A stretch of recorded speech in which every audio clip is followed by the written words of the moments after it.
खबर गंगापुर सिटी से। गंगापुर सिटी में 20 सूत्रीय कार्यक्रम के उपाध्यक्ष यानी cabinet minister doctor Chandrabhan Jaipur से करौली दौरे के दौरान गंगापुर सिटी मनोनीत पार्षद वीरेंद्र अग्रवाल के निजी निवास पर रुके, जहां पर करीब उन्होंने 1 घंटे का समय बिताया। साथ में ही उनकी धर्मपत्नी शशि वाहन भी मौजूद रही एवं श्याम परिवार की ओर से भी उन्हें दुपट्टा उड़ाकर भी स्वागत किया और उन्होंने गंगापुर सिटी जिला बनने पर भी खुशी जाहिर की एवं सभी को बधाई दी। कार्यक्रम की जिला स्तर की मीटिंग है करौली में, कल होगी मीटिंग। उसमें 20 सूत्रीय कार्यक्रम से जुड़े जो भी कार्यक्रम है, योजनाएं हैं, उनकी समीक्षा करेंगे, जो प्रगति हुई है, और इसके साथ में राजस्थान सरकार के जन कल्याण की जो महत्वपूर्ण योजनाएं हैं, फ्लेक्सिबल स्कीम्स हैं, उनकी प्रगति की जानकारी लेंगे। सर, आपको लगता है आप इतने महीनों से विश्व का जो उपाध्यक्ष हैं, आप हर जिले में समीक्षा बैठक करते हैं, क्या उनकी क्रियान्वित इम्प्लीमेंटेशन हो पाता है? क्या मिलता है आपको समीक्षा के बाद? क्या स्थिति पाते हैं आप? देखिए, 20 सूत्रीय कार्यक्रम बुनियादी रूप से गरीबी हटाने का कार्यक्रम है, और जो समाज का वंचित तबका है, पिछड़े वर्ग के लोग हैं, साधारण लोग हैं, शोषण रोकने का कार्यक्रम है। इस दृष्टि से 48 वर्ष हो गए इस कार्यक्रम को, इस दृष्टि से काफ़ी काम है। अभी तो ये 20 सूत्री नहीं है, असल में 11 सूत्री रह गया है, और मुझे अफसोस के साथ कहना पड़ रहा है कि भारत सरकार की भी ये प्राथमिकता भी नहीं है। लेकिन 20 सूत्री कार्यक्रम को लागू करने में राजस्थान पहले भी अग्रणी राज्य रहा है और अभी भी अग्रणी राज्य। मैं आप ठीक कह रहे हैं कि राजस्थान इसकी मॉनिटरिंग राज्य स्तर पर होती है और जिलों में होती है। राज्य स्तर की भी मैं 3 से 4 बैठकें हर क्वार्टरली मीटिंग करता हूँ, और मैंने ये तय किया था गत वर्ष कि सब जिलों में जाएंगे। मैंने राजस्थान के सभी 33 जिलों में जा कर के ये समीक्षा बैठकें की, तो उससे निश्चित रूप से यदि इस तरह से मॉनिटरिंग करते हैं तो निश्चित रूप से उससे क्रियान्विति में सुधार होता है। मुझे कहते हुए संतुष्टि है कि अभी भी 20 सूत्री कार्यक्रम को लागू करने में राजस्थान अच्छे राज्यों की गिनती में है और बहुत अच्छा कर रहा है। इसके साथ में माननीय मुख्यमंत्री जी ने और हमारी कांग्रेस की सरकार ने जो 30 अब तो 31 और 32 हो गई हैं राजस्थान सरकार की जो फ्लेक्सी स्कीम्स हैं, उनकी प्रगति की भी पूरी जानकारी लेते हैं। वो भी आम जनता के लिए, साधारण आदमी के कल्याण की योजनाएं हैं, और विशेष रूप से महंगाई से, ये जो महंगाई का समय है, इससे राहत दिलाती है। अभी तो माननीय मुख्यमंत्री जी आज कहा भी है कि अभी महंगाई से राहत दिलाने के लिए कैंप शुरू करेंगे। अभी बजट में जो प्रमुख योजनाएं हैं, जैसे बिजली और सस्ती कर दी, किसानों के लिए बिजली सस्ती कर दी, ये गैस सिलेंडर है, अभी ये अनाज, इसके भी खाने पीने की चीज़ों की किट भी देंगे। तो एक तरफ से देश में वास्तव में बेरोजगारी, महंगाई, गरीबी, गैर बराबरी, ये बहुत बड़ी समस्याएं हैं, बुनियादी हैं। तो इनसे मुकाबला करना चाहिए। वो 20 पॉइंट प्रोग्राम के माध्यम से भी हो रहा है और राजस्थान की फ्लैगशिप स्कीम के माध्यम से भी हो रहा है। इसमें लोगों को राहत देने की आवश्यकता है। आपको लगता है इसलिए मैंने ये तय किया है, अब की बार फिर 2023 में भी, समय तो थोड़ा कम है और ज़िले भी ज़्यादा हो गए हैं, लेकिन मेरी कोशिश होगी राजस्थान के हर जिला मुख्यालय पर मैं जाऊँ और विस्तार से अधिकारियों के साथ में, जनप्रतिनिधियों के साथ में बैठ के समीक्षा करूं और इन कार्यक्रमों को और बेहतर तरीके से इनका क्रियान्वयन हो, चाहे वो 20 सूत्री कार्यक्रम हो, चाहे राज्य सरकार की फ्लैक्सिबल। पायलट साहब के बारे में क्या कहना चाहेंगे, जो धरने पर बैठे, सरकार के खिलाफ बैठे थे? सचिन पायलट जी जो धरने पर बैठे थे एक दिन की, तो उस पर क्या कहना चाहेंगे सर? उसमें उनसे पूछो।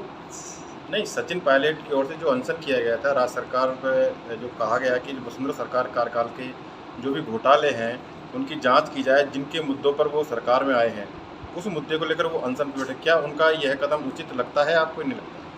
देखिए, इस संबंध में मैं कुछ नहीं कहना चाहूँगा। ये पार्टी नेतृत्व, पार्टी संगठन से जुड़ा हुआ है और सचिन पायलट जी से जुड़ा हुआ है।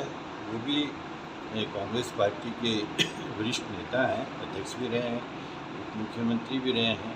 ये तो इस संबंध में तो जो हमारे पार्टी के जो हाईकमान है या जो प्रदेश कांग्रेस कमेटी प्रदेश का नेतृत्व है, वो इस संबंध में कुछ कह सकता है। लेकिन सर 4.5 साल गुजर चुके हैं, लेकिन अब वसुंधरा सरकार पर आरोप लगा रहे हैं भ्रष्टाचार। क्या पहले जांच नहीं हो सकती थी? पहले भी तो सरकार में थे सचिन पायलट जी। अब मैं कह रहा हूँ कि इस सवाल का मैं क्या जवाब दूँ? इस सवाल का तो ये सवाल तो उन्हीं से कीजिए, उन्हीं से आप जवाब लीजिए। जहाँ तक भ्रष्टाचार का सवाल है, जी भ्रष्टाचार का विरोध होना चाहिए। मैं खुद भी इसके पक्ष में। भ्रष्टाचार कहीं भी हो, किसी भी स्तर पर हो, किसी ने भी किया हो, उसका विरोध होना चाहिए। इसके मैं सैद्धांतिक रूप से इसके पक्ष में हूँ। अब जांच कराने का मुद्दा उन्होंने रखा है, तो ये तो विषय प्रदेश कांग्रेस कमेटी के अध्यक्ष जी हैं, माननीय मुख्यमंत्री जी हैं या हमारे हाई कमान है, उनके बीच में है। मेरा ऐसा मानना है कि सचिन जी इन सब से बातचीत करेंगे और निश्चित रूप से मैं कहना चाहूँगा कि हमारी जो सरकार है आज राजस्थान में, मैं आपको एक बात कह रहा हूँ इसमें कि हमारी सरकार एक निष्ठावान, ईमानदार, संवेदनशील, जवाबदेही और पारदर्शी सरकार है। आपने कोविड के समय में भी देखा होगा, ये सरकार ने सराहनीय काम किया। और यदि काम की दृष्टि से आप बात करते हैं और जन कल्याण की योजनाओं की दृष्टि से आप बात करते हैं, तो मैं दावे के साथ में कह रहा हूँ कि राजस्थान देश में अव्वल राज्य में है। और यदि काम के आधार पर यदि वोट पड़ेगा तो निश्चित रूप से राजस्थान में कांग्रेस की सरकार है। जा रहे हैं गरीबी को राहत देने के लिए, तो आपको लगता है कि मोदी सरकार की तरफ फिर से वो लाइन लगाना चाहते हैं गरीबों को? हैं? राहत कैंप शुरू कर रही है राज्य सरकार, हाँ, फिर से वो लाइनों में रजिस्ट्रेशन कराने के लिए लगेंगे। अब तक आप आरोप लगाते थे कि मोदी ने सबको बैंकों में लाइन में लगा दिया। क्या यहाँ कोई लाइन वाइन नहीं लगेगी, कोई लाइन नहीं लगेगी। ये तो ये कहना चाहिए कि ये जो सरकार की जो योजनाएं हैं उनका समुचित लाभ मिले, इसके लिए एक व्यवस्था है। और ये तो राहत कैंप है, जहाँ पर लोग रहते हैं वहाँ पर जाके राहत कैंप लगाएंगे और इस तरह की कोई लोगों को असुविधा नहीं होने देंगे। देखिए, सरकार की जो कोई भी सरकार हो, उसका कितना ही शानदार बजट हो और कितने उसके योजनाएं हों, उसकी नीतियां हों, उनका जब तक व्यापक प्रचार नहीं होता है और उन्हें अच्छी तरह से लागू नहीं किया जाता है, तब तक जिनके लिए योजनाएं बनती हैं, नीतियां बनती हैं, कार्यक्रम बनते हैं, उनका समुचित लाभ नहीं मिलता है। इसलिए सरकार ने ये जो योजनाएं बनाई हैं, अभी विशेष रूप से जो 10 योजनाएं इस बजट में घोषित हुई हैं, उनका लोगों को समुचित लाभ मिले, इसके लिए उन्होंने एक ये राहत कैंप की व्यवस्था की है। इसमें लोगों को राहत मिलेगी, परेशानी नहीं होगी। वो करौली जाते हुए आपका मेन शेड्यूल था जयपुर से करौली जाने का, तो बीरेन जी के साथ पुराने ताल्लुकात है या पार्टी के लेकर ही यहाँ पे आज फेस्ट ऑफ हुआ है? दोनों बातें सही हैं, पुराने ताल्लुकात भी हैं और पार्टी के कार्यकर्ता भी हैं। दोनों बातें अपनी जगह सही हैं। इसलिए मेरा पिछली बार भी रुकने का कार्यक्रम था, लेकिन पिछली बार में थोड़ा देर हो गई थी, थोड़ा मौसम भी उससे बिगड़ गया था। इसलिए मैंने इनसे ये चर्चा की थी और इनको मैंने आश्वस्त किया था कि मैं आते वक्त यहाँ रुकूँगा। लेकिन फिर मेरा वापस जयपुर जाने का रूट बदल गया, वो तो वहाँ हिंडोन जाना पड़ा रोसेलाल जी वगैरह के यहाँ। तो मैंने इनसे फिर ये खैर कोई वायदा नहीं है, मैंने इनको फिर कहा था कि मैं अब की बार करौली आऊँगा तब आप यहाँ जरूर आऊँ। इसलिए मैंने मेरा वो वायदा निभाया। वैसे हमारी सरकार भी सब वायदे निभा रही है, कोई बचे हुए वायदे हैं उनको पूरा कर दें। यानी कि अपने पुराने सर, आज जो बिसुगा के प्रदेश उपाध्यक्ष थे, अपने उपाध्यक्ष जो आए हुए, उनसे आपके किस तरह के तो ताल्लुकात थे? और जैसे उनका करौली जयपुर से करौली जाने का दौरा था, तो काफ़ी करीब 1 घंटे का समय दिया उन्होंने। आज बीसुका के उपाध्यक्ष कांग्रेस पार्टी के पूर्व प्रदेश अध्यक्ष डॉक्टर चंद्रभान जी गंगापुर होते हुए करेला जाने का उनका कार्यक्रम था। मेरे उनसे पुराने मैंने संबंध रहे हैं। मैंने उनके साथ राजनीति का अध्याय बहुत सीखा है। मैंने जो भी राजनीति में मैंने जो पाया है, चंद्रभान जी का बहुत हम पर आशीर्वाद रहा है। कल उनकी मीटिंग है, इस मीटिंग के सिलसिले में वो कल करौली की मीटिंग के सिलसिले में आज गंगापुर पधारे और थोड़ा सा समय हमको दिया, इसके लिए मैं उनको बहुत बहुत धन्यवाद देता हूँ। सर, जैसे करौली करीब 1 घंटे समय दे गए, तो गंगापुर सिटी जिला नया नवनिर्मित जिला बना रहा है अभी, तो उसके विषय में भी कोई नई पहल? बिल्कुल, जिले के लिए हमने उनको बहुत बहुत धन्यवाद दिया। चंद्रभान जी भी सरकार के अंग हैं और उनको यहाँ के इलाके की बहुत अच्छी जानकारी है, तो उन्होंने इस विषय में भी हमसे बात की और उन्होंने सारी चीज़ों का गहन डिस्कस किया और जिले के लिए हमने चंद्रभान जी को बहुत बहुत धन्यवाद दिया। जी सर।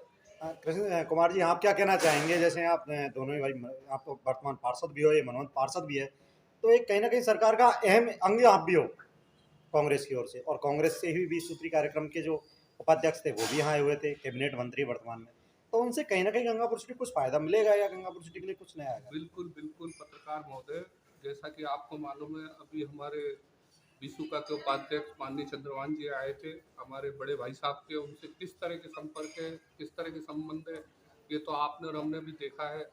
वो यहाँ बिल्कुल आत्मीयता से हम लोगों से, कांग्रेस जनों से, पार्टी के कार्यकर्ताओं से, सबसे पूरी आत्मीयता से मिले, घर गृहस्थी की उन्होंने, सब तरह की बात की, साथ ही गंगापुर को जिला बनने की उन्होंने हम सबको शुभकामनाएं दी।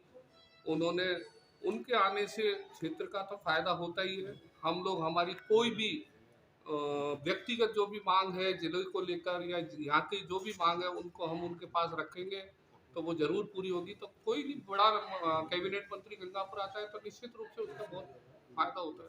नहीं, कहीं ना कहीं जो ये मुलाकात है, एक दोस्ताना मुलाकात और एक पार्टी बेसिस मुलाकात, इसमें कोई बड़ा फायदा तो हो सकता है अपने जिले को लेकर? फायदा निश्चित रूप से फायदा मिलता ही है, व्यक्तिगत संबंधों का फायदा मिलता है।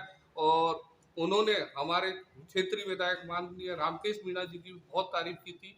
उन्होंने बताया कि कैसे उन्होंने जिला बनाने के लिए माननीय मुख्यमंत्री महोदय से मिलकर किस तरह से अपना सब सर्वस्व त्याग कर उन्होंने गंगापुर जिला बनाने की मांग को प्राथमिकता से रखा, जिसको हमारे माननीय मुख्यमंत्री ने पूरा किया और उन्होंने गंगापुर सिटी को वो नायाब तोहफा दिया। इसके लिए भी उन्होंने रामकेश जी मीणा की भूरी भूरी प्रशंसा की। चाहेंगे, हमने श्याम मंदिर जो यहाँ बन रहा है उसकी कमेटी की तरफ से उनका यहाँ हार्दिक अभिनंदन और स्वागत किया। उन्होंने बताया कि मैं उसी क्षेत्र से आता हूँ जहाँ बाबा श्याम और सालासर हनुमान जी विराजमान है। उन्होंने मंदिर निर्माण के संबंध में सारी जानकारी प्राप्त करी। साथ ही उनको जब हमने बताया कि माननीय रामकेश जी मीणा के सानिध्य में उनके प्रयासों से गंगापुर में भव्य विशाल श्याम मंदिर बनने जा रहा है, तो उन्होंने बहुत अति प्रसन्नता जाहिर की और अगली बार उन्होंने ये हमको विश्वास दिलाया कि निश्चित रूप से वो हमारे श्याम मंदिर का अवलोकन करेंगे। जय श्री श्याम।